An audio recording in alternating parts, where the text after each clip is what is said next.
Good morning, everybody. Hello and welcome to the Harquahala Valley, west of Phoenix, in a very special trip today. If you tuned in last week, you saw that we had a big announcement. We got this brand new, gorgeous 2018 Honda Rancher 4x4 ATV. So this is our first ride in over a year, so we're very excited to hit the trails again since we have two working quads, and that is what we will be doing today. So we're actually staged right now just off Eagle Eye Road, and the goal for today is to climb all the way to the top of that mountain right there, which is Harquahala Peak, and it goes up to about 5,600 feet. So the plan for today is to do the trail. This will be a good test run for our new ATV as well as our older ATV. It is basically uphill the entire way. It's kind of a long, brutal climb up to the very top of the mountain where some historic structures, some interesting trails, and one heck of a view await. So that is the plan for today. We will be getting underway very soon. As soon as we get everything loaded up and strapped down to the quad, we will be taking our initial first few miles on the new quad, and we will stop probably about halfway up to just kind of take a little breather and see how the quad is doing. So like I said, this is kind of a good shakedown run because it's uphill. For 10 miles, you're climbing almost 4,000 feet from the desert here, which is, 1,000 or 2 feet, up to 5,600 feet. On the way up, it is a brutal climb. It'll test the power of our ATV, test the cooling, making sure everything is feeling good. At the top, there's actually a rougher four-wheel drive trail that we will be taking, kind of a little side trip off to an old mine that we will be doing. That'll test out the four-wheel drive feature of the quad.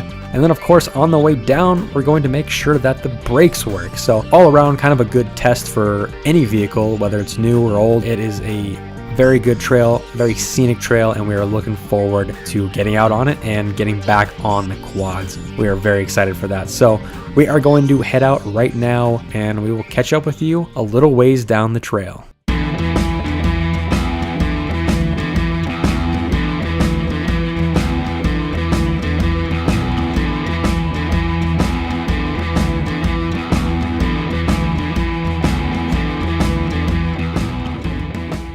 Okay, so we are just about halfway up Harquahala Mountain Trail. Very short trail. This whole thing's only about 10 miles, so we've only gone 4 or 5 miles, and so far this quad is riding like a Cadillac. It is so smooth, has a surprising amount of power, and overall, I know it's only been a few miles, but this thing is extremely comfortable and I think is going to be a good fit. So we are stopped here right before the real brutal climb.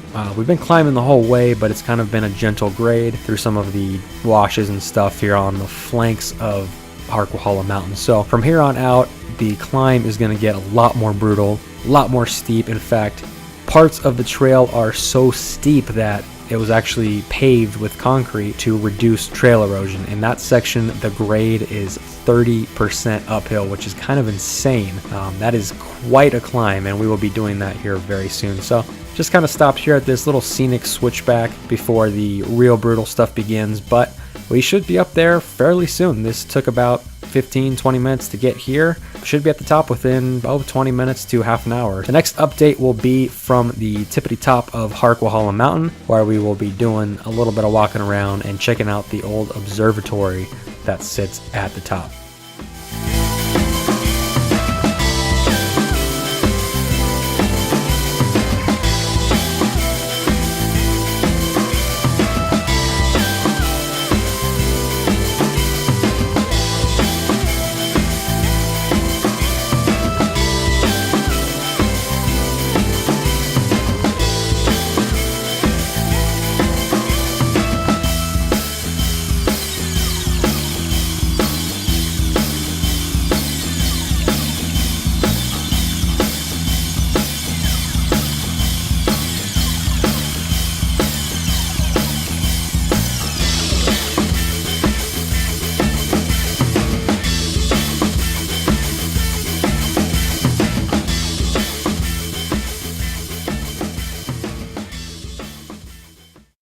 All right, we have made it to the top. 5,681 feet. That is the official summit elevation of the Harquahala Mountains, and this is actually the tallest point in the entire southwestern corner of Arizona. Very unique mountain range here, climbs very fast, very rugged, and we made it to the top. And first things first, the quad did extremely well all the way up. Not a flinch of an issue, had plenty of power. I didn't actually end up using four-wheel drive at all, even though some of the sections of the climb were a little bit rough, a little bit brutal, a little bit rocky, and so on and so forth. But overall, quad did fantastic, made it up here without any issues. And here we are, we're at this incredible view, which is a 360 panorama of the entire desert around. It's actually exceptionally clear and calm up here. Normally, every time we've come up here in the past, it's been incredibly windy, but right now it is totally calm. The visibility is actually phenomenal right now. You can see as far east as Four Peaks on the other side of Phoenix. You can see south to Palo Verde and a lot of the mountains on the south part of I-10. And you can see quite a ways west past Wendon and Siloam. Just incredible views from this outpost. Now, from a historical standpoint, this is a interesting and unique mountain. So Harquahala Mountain was actually chosen by the Smithsonian Institute of Washington, D.C.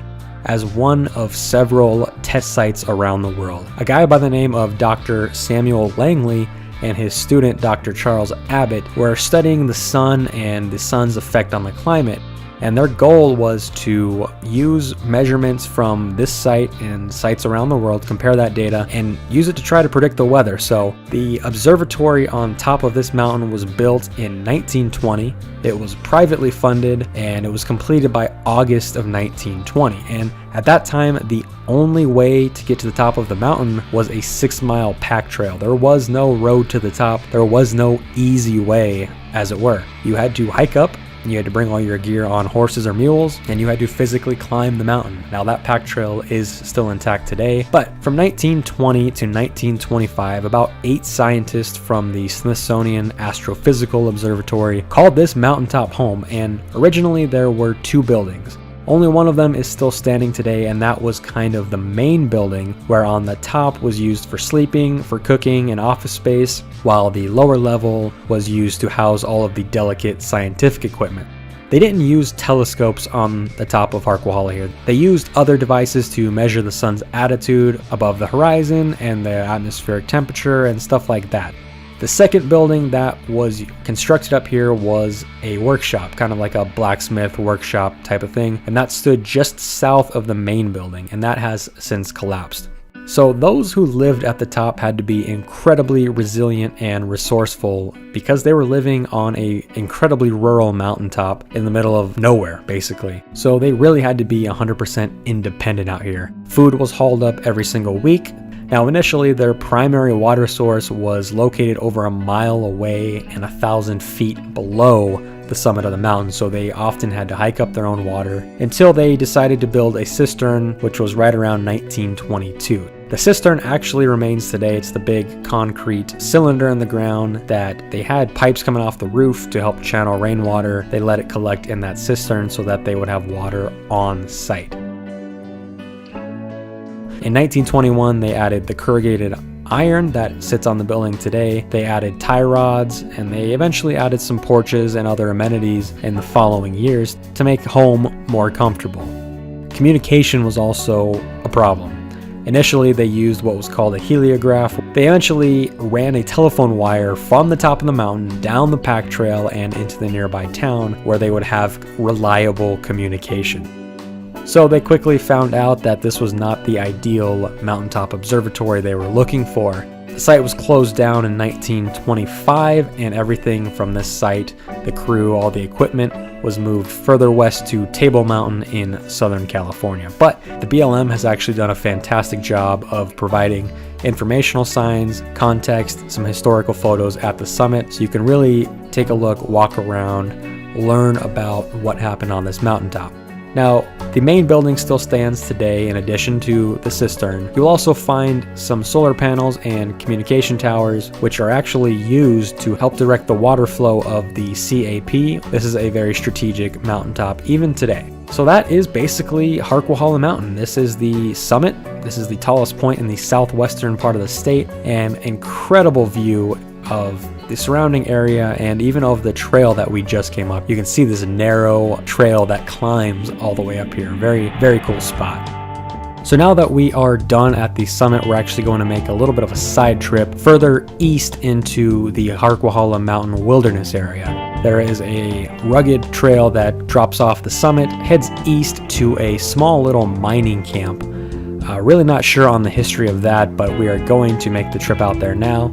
And this will probably be the roughest part of the trail today. So this will be an opportunity for us to test our four-wheel drive and see how the quad, which seems a little bit big and wide, does on some narrower trails. So next update will be from the mining area after we descend a little bit from the top of Harquahala Mountain.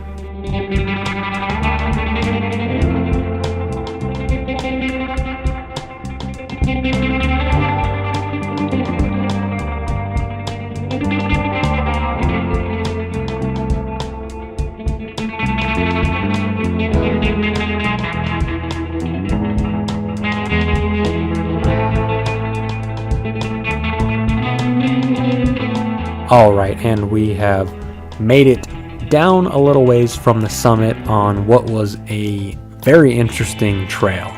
We've only come this way once before, and the trail has seen some definite erosion and some weathering since the last time we were out. So a couple of places it got pretty hairy, very washed out trail with some big dips and some big rocks, but we managed to make it down here without any incident. Going back up should be a little bit more interesting, but we've made it to this interesting structure, and there really is absolutely no published history on what this place is. There's a few stone cabins, there is a small water reservoir just to the north of here, and then in the creek bed there are some interesting looking mining equipment, some levers, some foundations of just overall evidence that there was definitely some mining taking place here. I wish I had more information to tell you, but the Harquahala Mountains in general were pretty active for mining. Obviously gold was a big commodity. Many mines popped up, but I don't think any more popped up this close to the summit. So definitely not a place that many people get to stop and look at. So just wanted to make the trip out here, document it a little bit. When we're done here, we're gonna head back up to the summit, back up to the main road, grab a quick bite to eat. We can do that now since we can carry a cooler on our quad, and we'll do that, and then we will head back down to the staging area.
Alright, so that's pretty much a wrap on the Harquahala Mountains trip.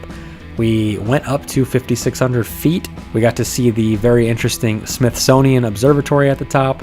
We were treated to great weather, great views of the surrounding desert, and we explored that unknown and abandoned mine a little ways off the beaten path, and we made it back down without any incident. So overall impressions, this quad did fantastic. This was only our initial ride on it, so we only got to put about 25 miles on, but that I think is the first of many, many great miles. Very happy with how it did. It's so great to be back out on the quads again, out on the trails exploring. The Jeep stuff is a lot of fun, but it's fun to throw these ATV adventures in as well, because we can get to some pretty incredible spots way off the beaten path. So thank you for watching this video. If you would like more information on this trail, I will put a link in the description. And if you want to know a little bit more about the history of Harquahala, I will put a link to that page as well. Lots of cool stuff to see on this trip. Highly recommend making the trip out before the summer hits, before it gets too hot. Just a little ways west of Phoenix, up Eagle Eye Road, and you have this awesome adventure. So thank you for watching this video. We look forward to many upcoming adventures on both the quads and in the Jeep, and we will see you guys real soon. Thanks for watching.